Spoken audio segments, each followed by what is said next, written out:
এই মুহূর্তের খবর জানাই আপনাদের। ওবিসি নয়া তালিকায় স্থগিতাদেশ হাইকোর্টের। ওবিসি নিয়ে রাজ্যের নয়া তালিকা স্থগিত। বিচারপতি তপব্রত চক্রবর্তীর ডিভিশন বেঞ্চের নির্দেশ, চাকরির জন্য 100 পয়েন্ট রোস্টারেও স্থগিতাদেশ। জুলাইয়ে ওবিসি মামলার পরবর্তী শুনানি।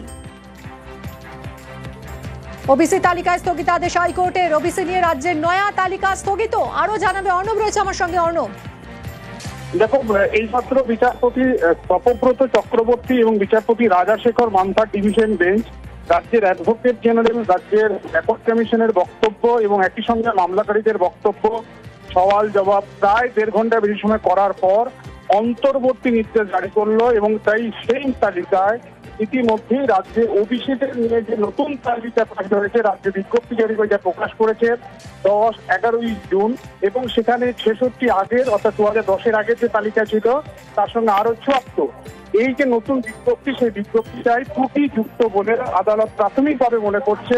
তাই নতুন এই বিজ্ঞপ্তি রাজ্য যা প্রকাশ করেছে ওবিসি নিয়ে, সেই বিজ্ঞপ্তির ওপর এই মুহূর্তে কলকাতা হাইকোর্ট অন্তর্বর্তী স্থগিতাদেশ চাপালো বা স্থগিতাদেশ চাপিয়ে দিল। জুলাই মাসের 3য় সপ্তাহে এই মামলার শুনানির জন্য আসবে এবং এই বিজ্ঞপ্তিতে স্থগিতাদেশ থাকার কারণে একাধিক সমস্যা তৈরি হলো।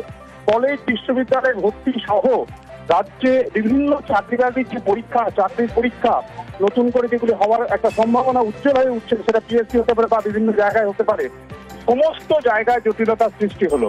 কিছুদিন আগে রাজ্য সরকার জানায় তারা সার্ভে করেই এই 144টা জনগোষ্ঠীকে রাজ্যের ওবিসি বা আদার্স ব্যাকওয়ার্ড ক্লাস এই তার মধ্যে এনেছে তারা, এবং সেটা ইতিমধ্যে আমরা জানি বিধানসভাতেও প্লেস করা হয়েছিল। এবং তারপর 10 এবং 11 জুন দুটি আলাদা বিজ্ঞপ্তি জারি করে এই মুহূর্তে রাজ্যের ওবিসি জনগোষ্ঠীতে কারা কারা কোন কোন সম্প্রদায় রয়েছে তার বিস্তারিত তালিকাও সামনে আসে।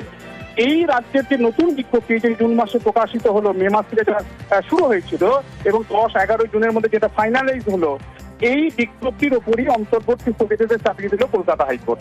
এবং এক্ষেত্রে হাইকোর্টের একাধিক পর্যবেক্ষণ রয়েছে এবং সেই পর্যবেক্ষণের মূল যে বিষয়টা, কলকাতা হাইকোর্ট গত বছর 24 সালে যে রায় দিয়েছিল, সেই রায়ের কার্যত লাফিয়ে এই রায়কে মান্যতা দিতে গিয়ে বারবার হোঁচট খেয়েছে রাজ্য, এমনটাই পর্যবেক্ষণ বিচারপতি রাজাশেখর মান্থার।